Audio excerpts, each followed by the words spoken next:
মানুষ, মুসলিম শ্রমজীবী মানুষের অধিকার আদায়ের জন্য এবং খেটে খাওয়া এই শ্রমিকদের নির্যাতন নিপীড়ন থেকে মুক্তি দেওয়ার জন্য বাংলাদেশ রেলওয়ে এমপ্লয়িজ লীগ আন্দোলন করে যাচ্ছে, সংগ্রাম করে যাচ্ছে।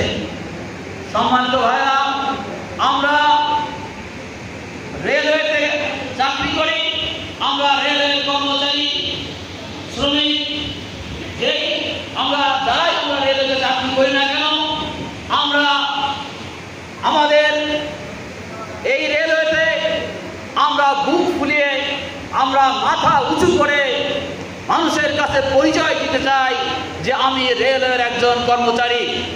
কিন্তু দুর্ভাগ্য বিষয়, রেলওয়ের দুর্নীতি, রেলের অপচয়, রেলওয়েতে স্বজনপ্রীতি, রাজনৈতিক নিপীড়ন বিভিন্ন সময় এই রেলওয়েকে সারা বাংলাদেশ কি সারা বিশ্বের মানুষের কাছে একটি দুর্নীতিগ্রস্ত প্রতিষ্ঠানে পরিণত করেছে।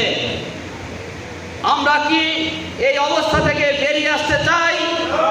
যদি বেরিয়ে আসতে চাই তাহলে বাংলাদেশ রেলওয়ে এমপ্লয়িজ লীগের হাতকে শক্তিশালী করতে হবে। বাংলাদেশ রেলওয়ে এমপ্লয়িজ লীগ এই